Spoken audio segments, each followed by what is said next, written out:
Shankara Namah Shivaya, Girija Shankara Namah Shivaya.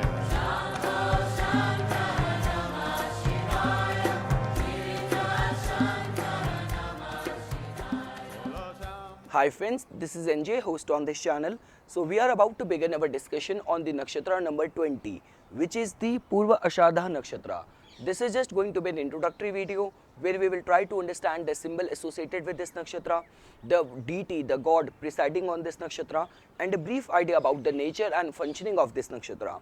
And in the following videos, we will try to get into the core of understanding the behavior and the nature of this particular nakshatra. So before we'll start our discussion, just a quick recap of all what we have studied so far. What we are trying to do is that we are trying to understand these 27 lunar asterism, also known as the nakshatras. Like the way I have been repeatedly saying this thing, that the zodiac is important because it helps us in order to track the movement of the planets at any particular point of time in the sky. Now if we will divide this zodiac belt into 12 equal parts, also known as the 12th zodiac sign, that is not going to give you a strong edge into reading, because even the fastest moving planet, the moon, even it resides in a zodiac sign for 2.5 days. But when you have to make a calculation of the behavior of the planets on daily basis, then you have to further subdivide it. That is the only reason the importance of these nakshatras erupts. So behind each zodiac sign there is the energy of 3 different nakshatras. That is the only reason dividing the whole zodiac into 27 equal parts, it's going to give you a strong edge. So one benefit of studying these nakshatra is that it is going to give you a sharp edge to your reading.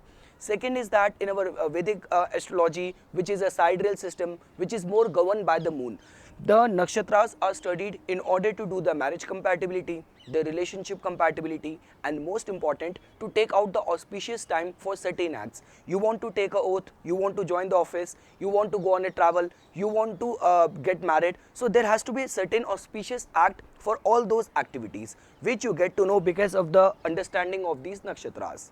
So we have discussed all of that in the introductory videos. Now we will start our discussion fresh on this nakshatra number 20, the Purva-Ashadha Nakshatra. So the first thing is about the zodiac space. So this nakshatra occupies the space from 13 degree 20 minutes reaching till 26 degree 40 minutes within the Sagittarius sign. So, you know, all the qualities of the Sagittarius sign which comes to our mind, because Sagittarius is the original 9th house, about the adventure spirit, about the faith, about the ambition, about the exuberance. So all of that you will find taking predominance in this Purva-Ashadha Nakshatra. Because in the previous nakshatra, the Mula Nakshatra, you might have got confused that all of that which we have studied about the Sagittarius sign, that is not going to come in sync with the Mula Nakshatra. Because in any ways, the Sagittarius, all these 3 nakshatras which we are discussing, the previous one was the Mula, this is the Purva-Ashadha, and the next is the Uttara-Ashadha. They are just the sub categorization of the Sagittarius sign only. So you might have been wondering that why those qualities, the innate qualities of the Sagittarius, of the faith, of the ambition, the highest study, we have not studied in the Mula, because all those qualities take predominance in this Purva-Ashadha Nakshatra. It's a very benevolent and it's a very benefic nakshatra. So this is the zodiac space which it occupies when it comes to the astronomy sync. So this nakshatra, its astronomical configuration is that it constitutes of 3 stars. The cos media, cos borealis, and the cos australis. So these stars are also known by the name like Epsilon Sagittari and the Delta Sagittari. So whenever ancient sages, they looked at the sky, they saw these 3 stars making the form and the shape of a handheld fan. So this is about the astronomy configuration of this Purva-Ashadha, which constitutes of 3 stars, the cos media, cos borealis, and the cos australis.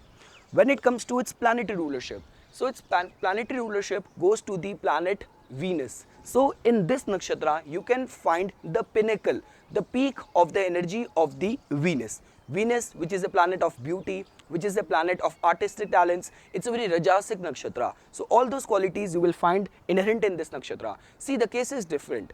Venus exalts in the Revati nakshatra, in the Pisces sign, but its individualized energy you can see at the peak in the Purva-Ashadha Nakshatra, because the previous nakshatra ruled by Venus was Bharani, Purva Falguni, but here we have reached the pinnacle of its energies.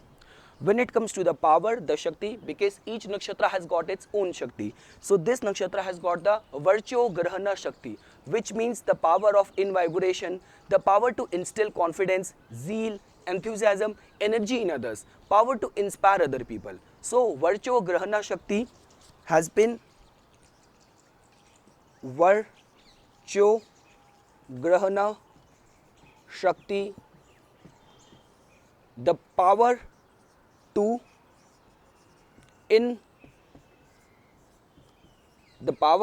invigorate or power of invigoration is the energy of this Purva-Ashadha Nakshatra. When it comes to understanding the name, symbol and the deity, see, the Purva-Ashadha in itself, the name means the undefeated one, the unconquered one, the unsubdued one, and just because there is the word Purva, so it means the former, the former unconquered, the former undefeated, or the former subdued. See, this nakshatra, even the indication of this nakshatra is, it is seen as the invincible star. A lot of, invincibility has been allotted to this nakshatra. That is the reason this nakshatra is also considered as auspicious for all the warlike activities. Because if you are going for a war, you want to go on that time, that auspicious time, where there is a notion and a, and good omen of invincibility attached to it. So the name can be translated as the undefeated one, because of the Purva, the former undefeated one, and there is one alternative name in the ancient text which is of Aparajita. So Aparajita again means the undefeated one. These are the Hindi words.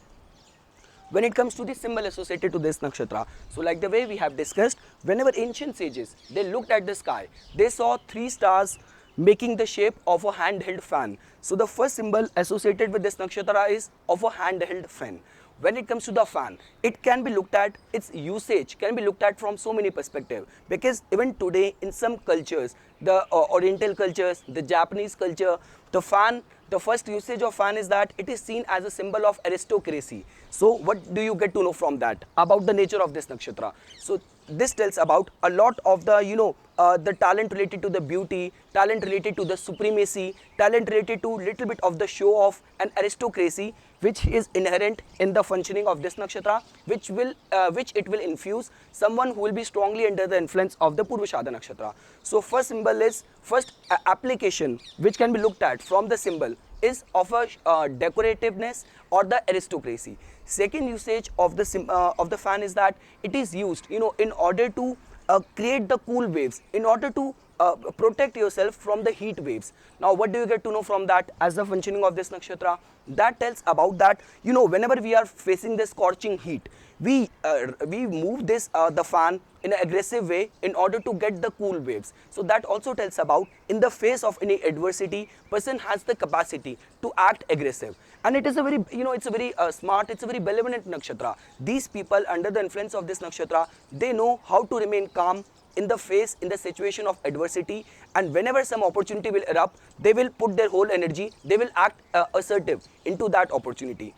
The third benefit of this nakshatra is that, many times it is also used to fan up the fire, because in the ancient times when the chulhas were used to make the food, so the ladies, they used to the fan the air in order to keep the fire burning. So that also tells about the popularity aspect of this nakshatra, because it is fanning your popularity, it is spreading your name in all the direction.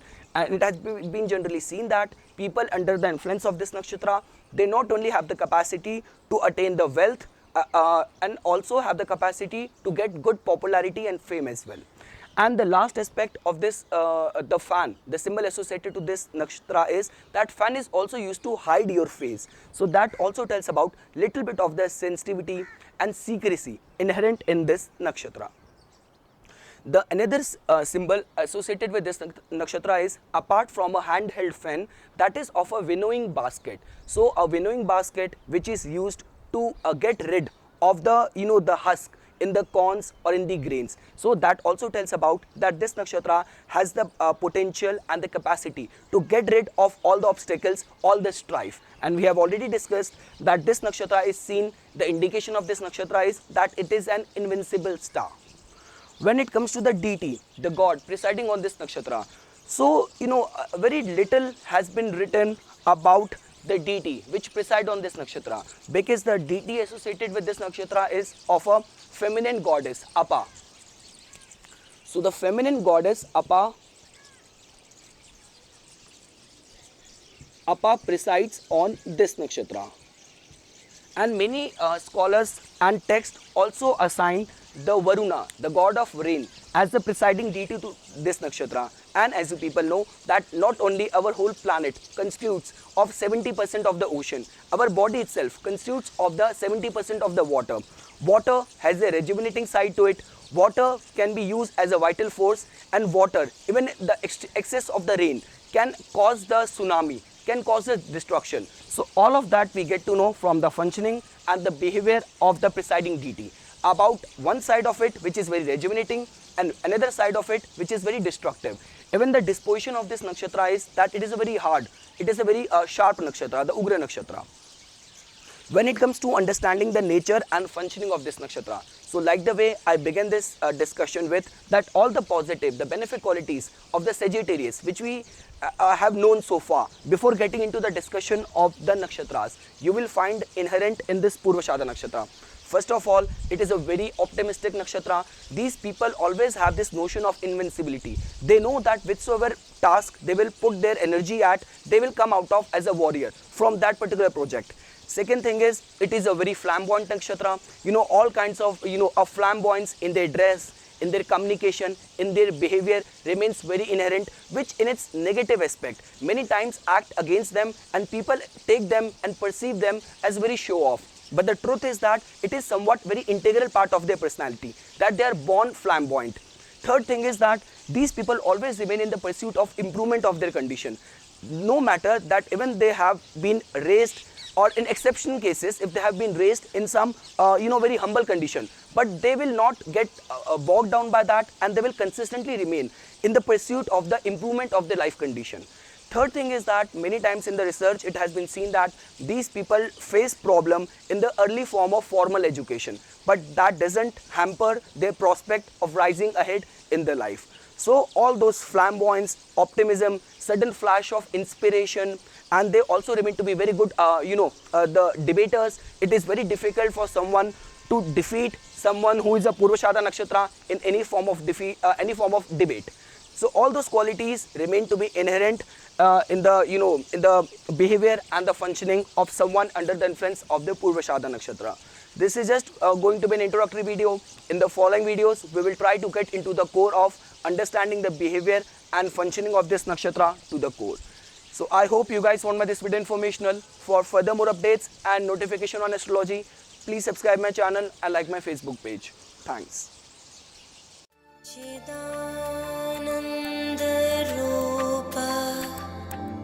Shivoham, Shivoham.